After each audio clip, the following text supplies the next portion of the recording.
saber da onde foi que eu saí. Estão pensando que foi muito fácil pra eu chegar até aqui. É assim? Me olham, dizem que eu não estou preparado. Me olhem, julgar o meu jeito de adorar. Mas só Deus sabe o que eu fiz no noivado, quando ninguém estava vendo eu chorar. Eu vivi no deserto, senti o frio e o calor.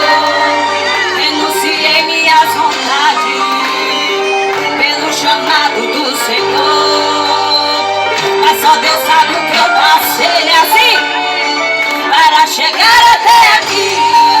Ó, irmão, não critica não. Pergunta a Deus, aleluia.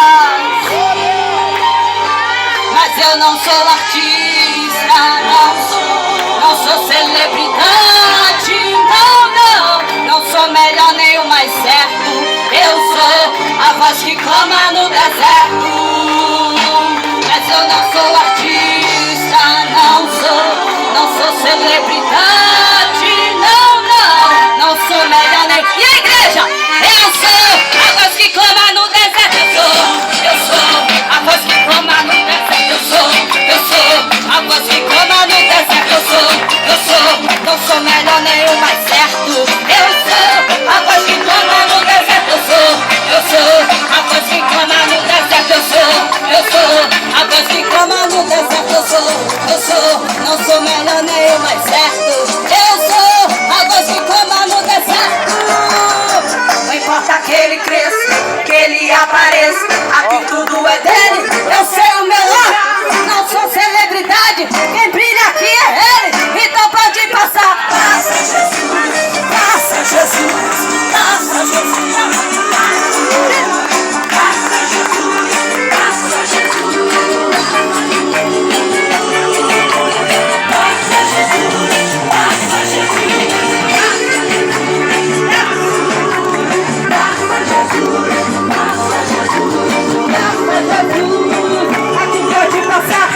Jesus, passa Jesus, passa Jesus, passa Jesus, passa Jesus, passa Jesus, passa Jesus, aqui pode passar, passa Jesus. Entra passando aí, ó, só não tá sentindo quem não crê. Ele tá passando aqui, aleluia. Ele tá passando aqui, ele tá passando aí, ele tá passando ali, ele tá passando lá, ele tá passando aqui, ele tá passando aí, ele tá passando ali, ele tá passando.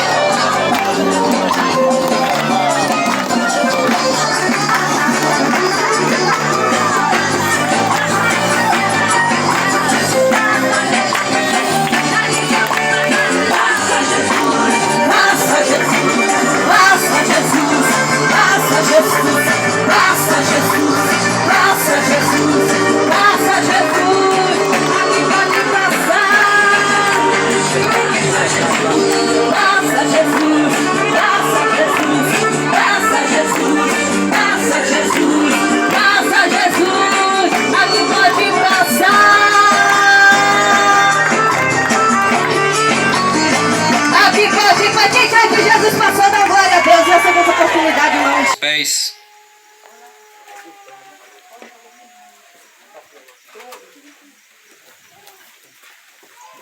Localize o evangelho escrito por Mateus, capítulo de número 27.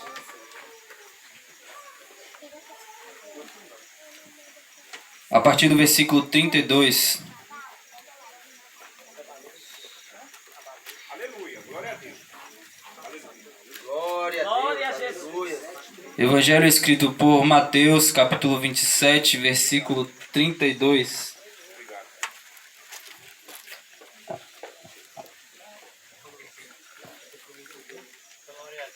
Glória a Deus. Aleluia, Jesus. Aleluia.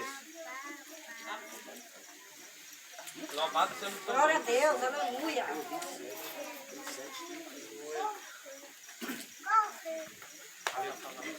Glória a Deus, aleluia. Posso ler, amém? Amém.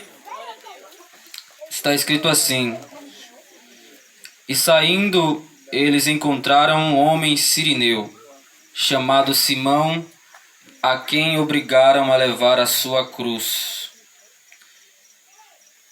E saindo eles, encontraram um homem cirineu, chamado Simão, a quem obrigaram a levar a sua cruz. Só até aqui. Coloque sua Bíblia na cadeira. Eu quero dizer algo. Eu desejo que a presença de Deus permaneça até o final deste culto. Eu creio que isso irá acontecer. Você que está ao lado do seu irmão, pegue o seu dedo, faça assim para cima, faça assim com o seu dedo. Aponte para o seu irmão que está ao seu lado. Mas antes que você aponte, eu te peço algo.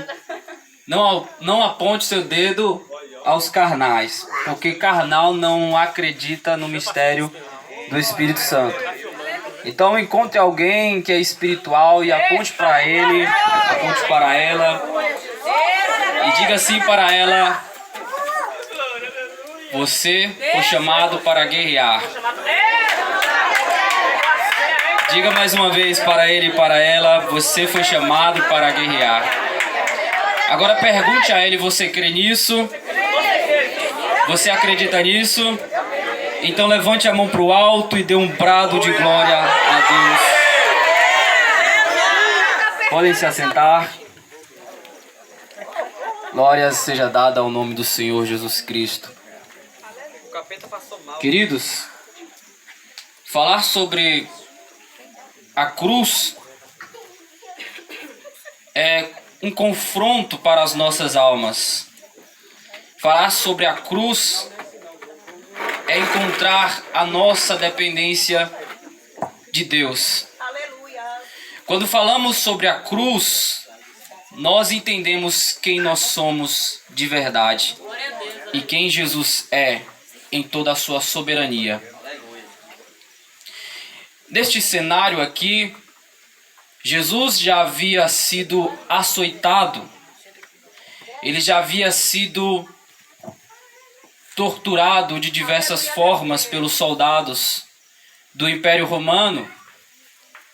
Até então, Jesus já havia experimentado o início da sua dor, que levaria até a crucificação. Então, Jesus já estava ferido, ele estava com o seu corpo sangrando pela quarentena de açoites. Ele já estava com uma coroa de espinhos sobre a sua cabeça, a qual perfurava a pele da sua face e fazia o sangue derramar. Então Jesus já estava extremamente ferido. Ele estava sentindo uma dor extrema. Mas eu creio que na mente de Jesus, mesmo sentindo tamanha dor, ele entendia uma coisa: o propósito ainda não acabou. E até o momento que o propósito se findasse, ele não deixaria de avançar. Então, nessa pequena introdução, eu quero dizer algo para você que está me ouvindo. Não desista de avançar ainda, porque o propósito de Deus ainda não acabou na sua vida. O propósito de Deus ainda não acabou. E se o propósito de Deus ainda não acabou, não é tempo de você retroceder, mas é tempo de você avançar.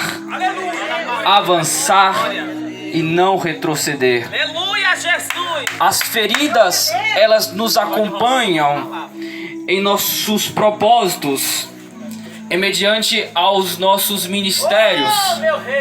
Mas a dor não pode nos parar de avançar. E mediante a dor, nós devemos marchar e marchar e não olhar para trás. Porque a dor nos constrange, mas ela é necessária. Você já ouviu alguém sentir dor e não crescer? Você já viu alguém passar por extremas situações, mas não crescer? Porque o que nos faz crescer não é o conforto. O que nos faz crescer é a dor. Quanto mais nós sentimos dor, mais nós crescemos. Quanto mais nós sentimos dor, mais nós queremos avançar. Você já presenciou ou já ouviu falar a respeito de lutadores? Quanto mais eles apanham, aquele murro, aquele soco que eles levaram, já não é mais suficiente para derrubá-los. Se quiser derrubá-los, terá que vir com um soco mais forte. Da mesma forma é o nosso propósito. Da mesma forma somos nós. Quanto mais apanhamos, mais resistência nós adquirimos. Quanto mais o omelete é batido na panela, mais ele cresce. E ele não fica do mesmo jeito. A cada batida ele cresce. Essa é a tendência daqueles que aceitam sofrer pelo Evangelho de Cristo. Você vai crescer. E mediante a dor, você vai crescer.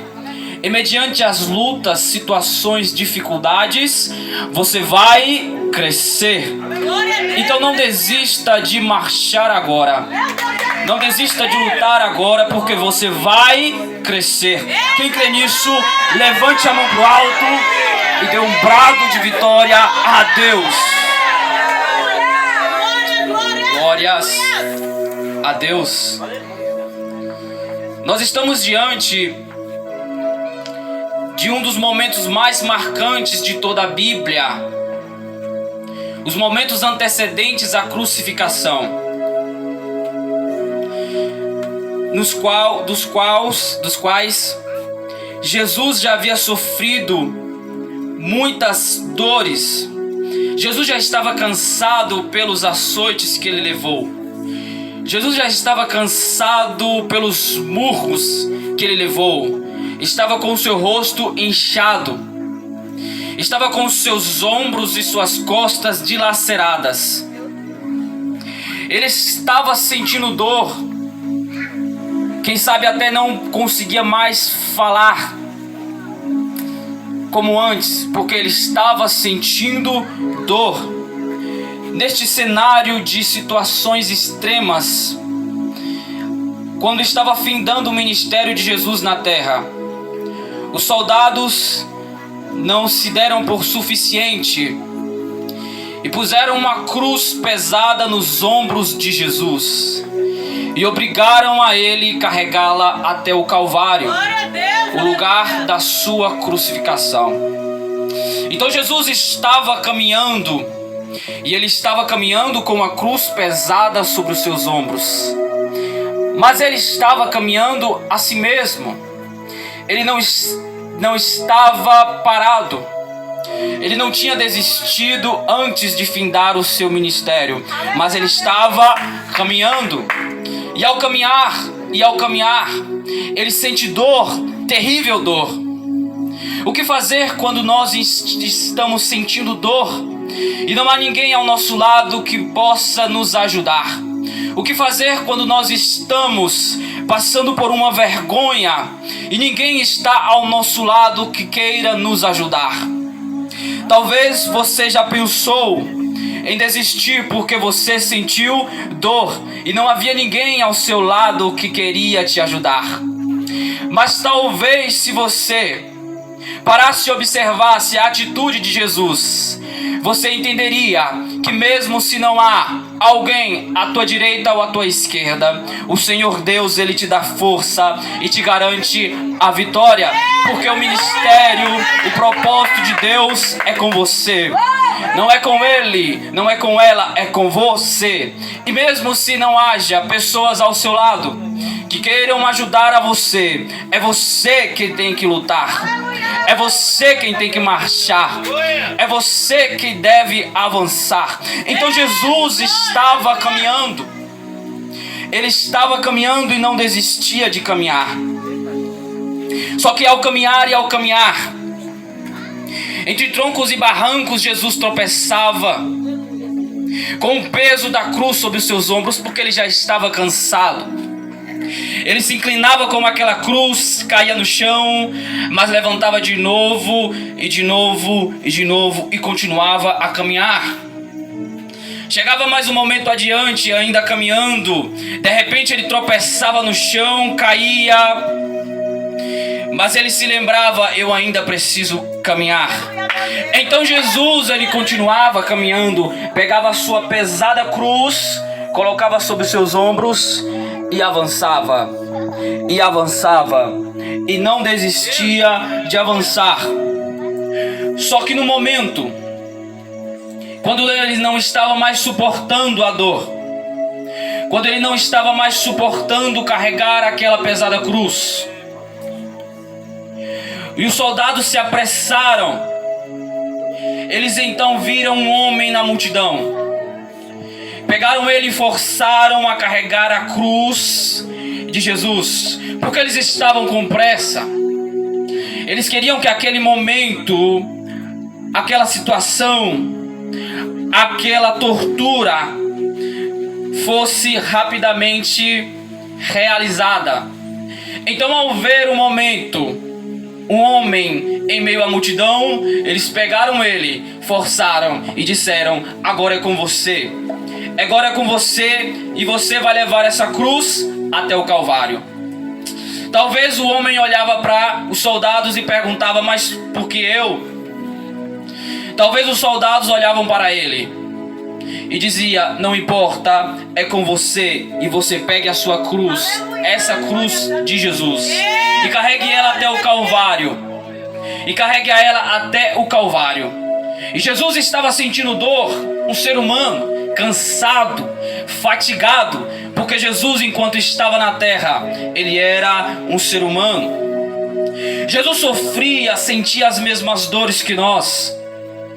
Ele sentia os mesmos medos que nós, os mesmos sentimentos de angústia que nós.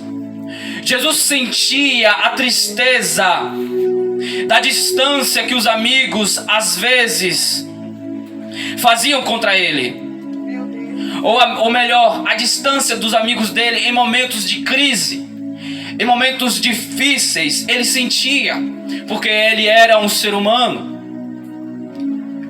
Mas eu te pergunto uma coisa: por quê? Quem era este homem? Este homem que carregou a cruz de Jesus. O texto fala-nos pouquíssimo a seu respeito. Este homem, o Simão Cirineu, ele era um anônimo em meio a uma multidão agitada. Ele era um anônimo em meio à multidão, gritante a favor da morte de Jesus. O Simão estava ali, anônimo em meio à multidão. Talvez ninguém conhecia ele. Talvez ele não tinha nenhuma posição de destaque entre os demais. E ele estava ali em meio à multidão, até o momento que pegaram ele, colocaram uma cruz pesada e o forçaram a carregá-la. Mas por que exatamente os soldados escolheram justamente este homem?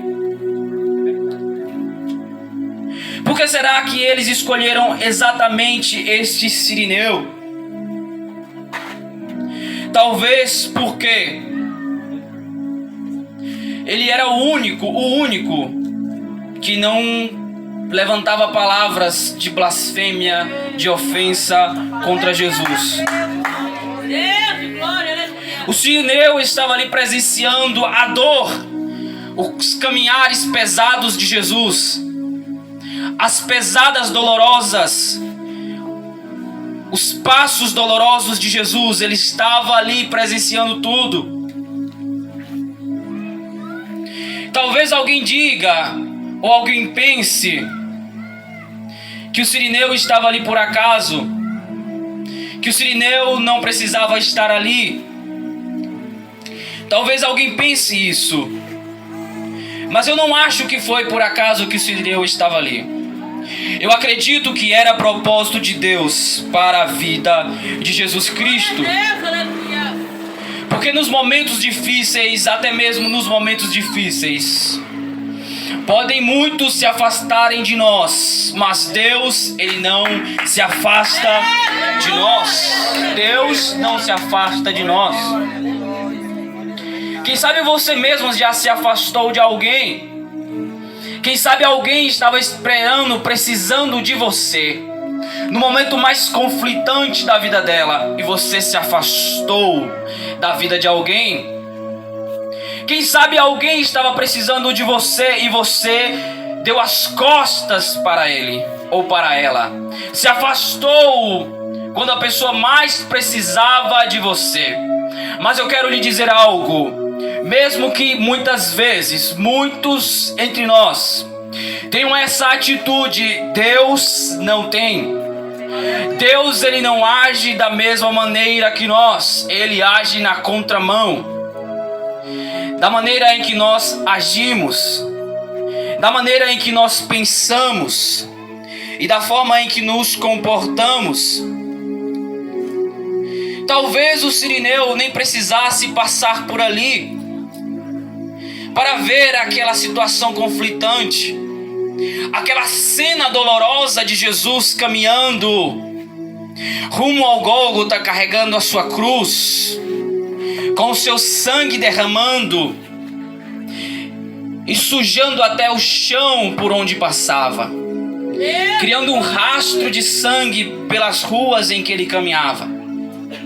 Talvez se ele passasse de largo, ou se entrasse em outra rua, ele não acabaria sendo forçado a carregar aquela pesada cruz.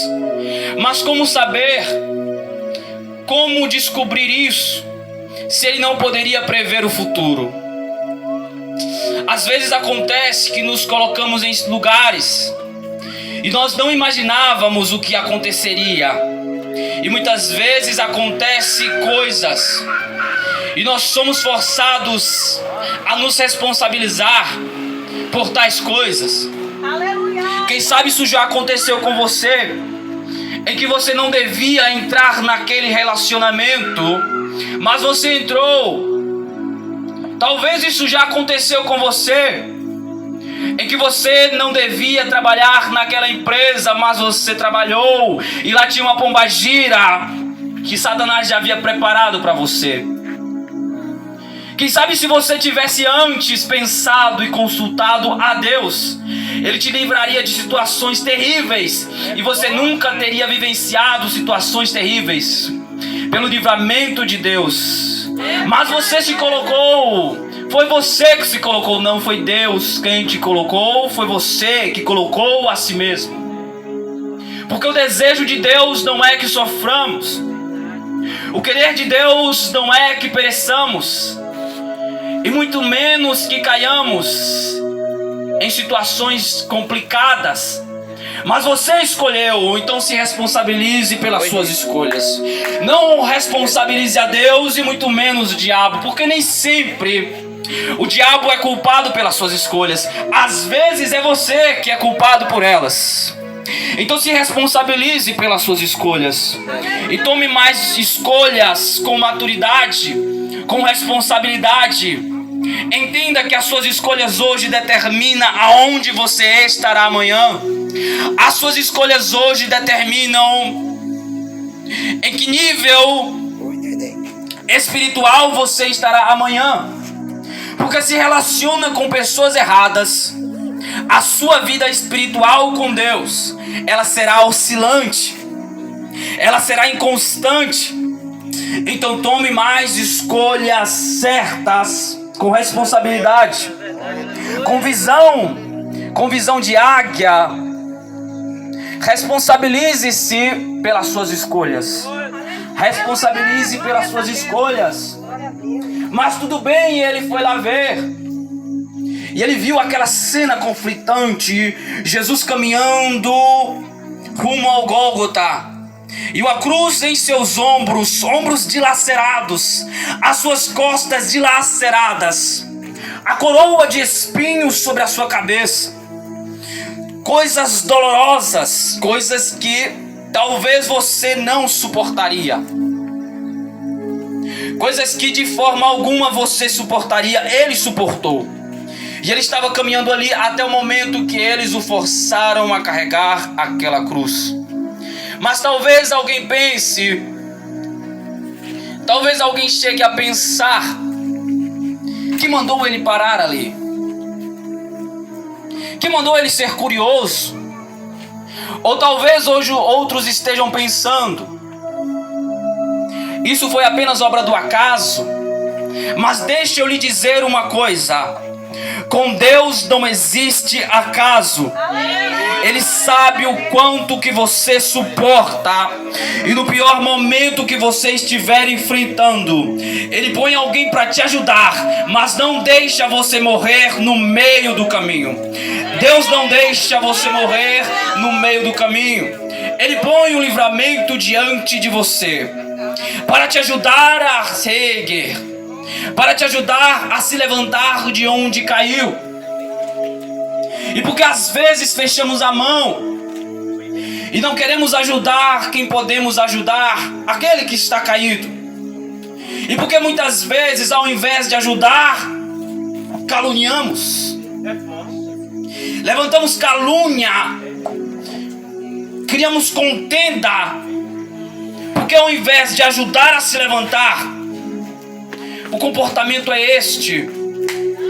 E se fosse você no lugar dele, e se fosse você precisando de uma ajuda, se fosse você que estivesse caído, e aquele que pudesse te ajudar não te ajudasse, o que você pensaria dele? É soberbo, é orgulhoso. Mas você já se pôs a pensar no lugar dele? Porque talvez não foi ele que agiu contra você. Talvez foi você quem agiu contra ele. E agora? Qual é a decisão que irá tomar? Qual é a atitude que irá tomar? E mediante a essa situação, o sirineu, ele foi forçado a carregar aquela cruz. Mas eu não acredito que ele lutou contra aquilo, lutou, talvez ele lutou até um pouco. Porque quem gostaria de sentir o peso de uma pesada cruz em seus ombros?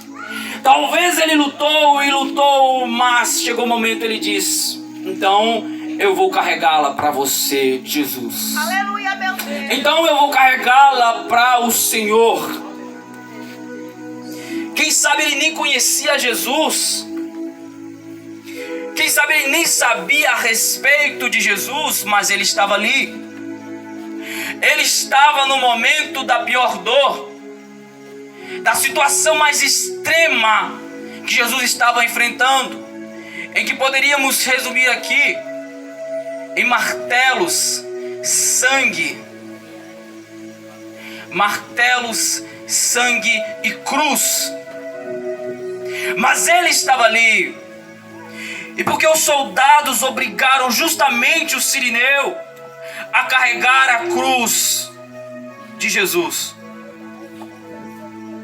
Quem sabe a atitude do sirineu, e mediante a uma multidão agitada a favor da morte de Jesus, se permanecia calado, sem ofendê-lo, enquanto aqueles homens agitavam, vibravam a favor da crucificação de Jesus. Ele estava calado, sem ofendê-lo, mesmo não conhecendo, mesmo não sabendo quem era. Este é o problema de muitos, em que muitas vezes, quando estão em meio a uma maioria caluniadora, fofoqueira, mentirosa, a maioria está fazendo, ele então começa a fazer do mesmo jeito.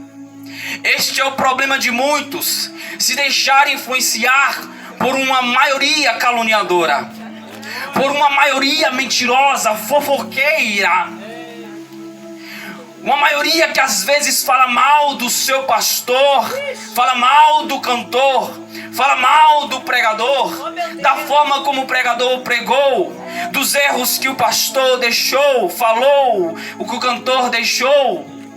Por que você então não se põe e faz, ao invés de reclamar? Então ele estava ali. Pega a sua senha aí, ó. Ele estava ali caminhando,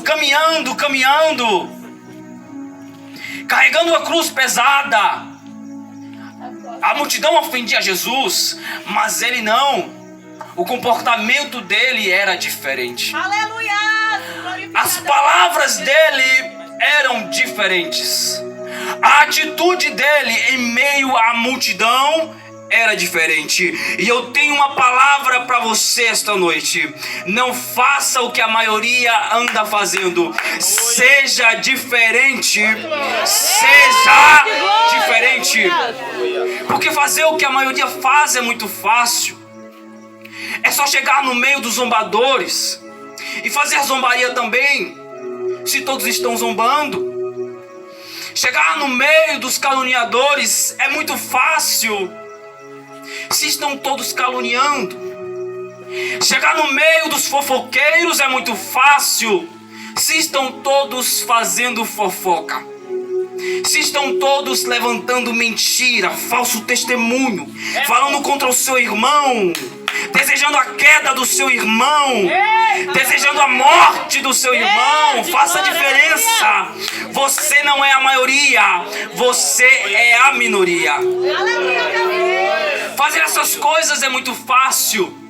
Difícil é você chegar na maioria e fazer a diferença.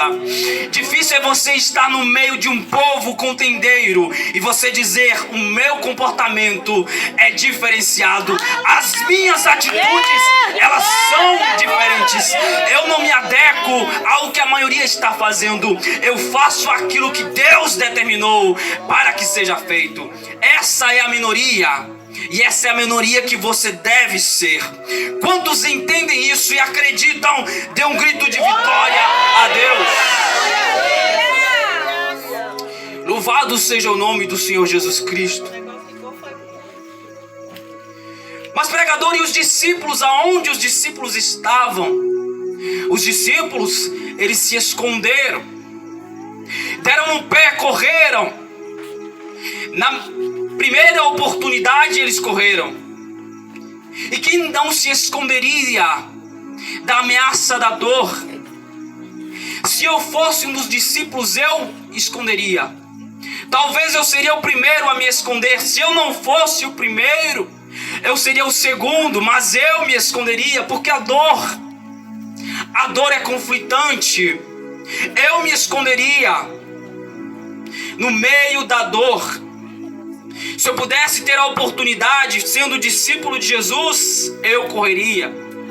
Se até os discípulos correram, quem sou eu para dizer que não correria? Eles se esconderam, e por quê? Porque eles sentiram medo, medo da dor, medo da ofensa, medo da morte, medo da crucificação.